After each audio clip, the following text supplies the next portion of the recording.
Hey, what's up guys, Adam Lobo here and you're watching Adam Lobo TV. So I've been using the Vivo V19 for about close to 3 weeks now, and here are my 5 reasons why you should totally get this phone, so keep watching.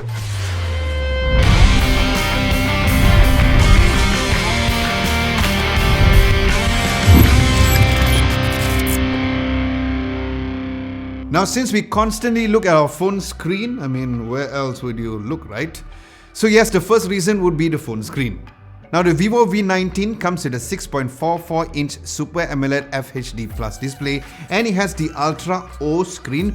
And what's cool is that it is made of the latest E3 OLED, which is not just a fancy name, as it is an E3 OLED panel which gives you a proper optimization when it comes to brightness according to your environment, like the automatic brightness turned on, which is a whole new level as it filters up to 42% of harmful blue light than a typical E2 OLED screen which other smartphones tend to have. And watching videos on the phone was great with nice, vibrant but really color accurate with the 100% DCI P3 color gamut.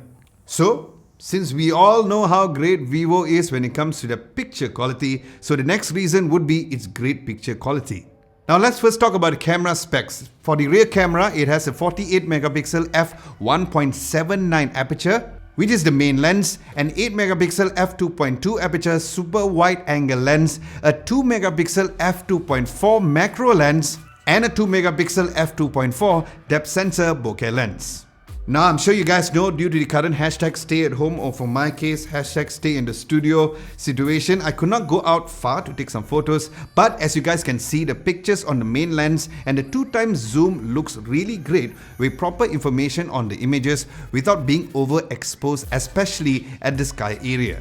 Now, I'm seriously also falling in love with the macro camera with the help of the dedicated bokeh camera. Not only did the close-up shots look great, but the shallow depth of field was quite amazing too. Now, I've never been a fan of ultra-wide-angle lenses with distorted edges, and the good news is that it wasn't the case for this phone's camera lens. Then looking at the front camera, it comes with not one, but two of a 32 megapixel f2.08 and an 8 megapixel f2.28, which not only the pictures during the day look amazing, but I was really blown away by the low light shots at night with the super night selfie. And then the shallow depth of field for the bokeh mode for the front camera was second to none, since it does have a dedicated lens to give you that nice background separation and also some super wide angle selfies.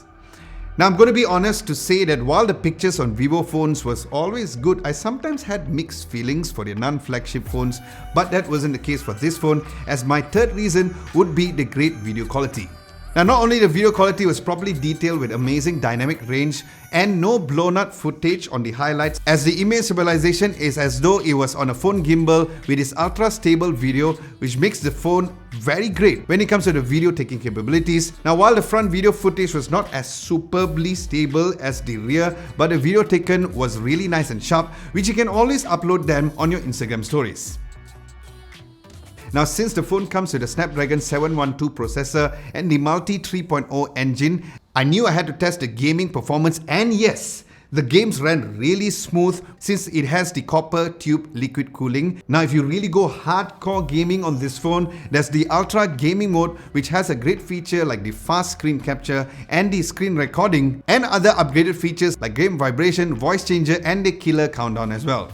Now, with all this fully spec'd out feature, I was pleasantly surprised by its battery life. So that is my fifth and my final reason for you guys to get the phone, as the phone comes with 4500 milliamps of battery, which is already good by itself when it comes to the size of the battery. But I was ultimately shocked to know that I had no battery anxiety when using this phone, as I got a total of 1.5 days with 6 hours and 39 minutes of screen on time when I was at 10% battery, with dark mode turned off and the automatic brightness turned on, and the fact there is the 33 watts of Vivo Flash Charge 2.0, it's also another bonus, so you never have to worry about getting a low battery, and it charges from 0 to 50 to 54% of battery within 30 minutes. So guys, that's my top 5 reasons why you should totally get the Vivo V19, and with this, do let me know what you guys think of the phone, and would you guys get it? Will ya? Well, if you guys are planning to get the phone, it is currently priced at only 1,699 ringgit, and I will leave a link down below for you all to get yourself one. Now, if you guys found this video helpful, a nice thumbs up would be very much appreciated. And if you guys like more videos like this, subscribe to Adam Lobo TV. If you guys haven't done so, thank you so much for watching. Stay safe, stay at home. This is Adam Lobo, and I'll catch you guys in my next video.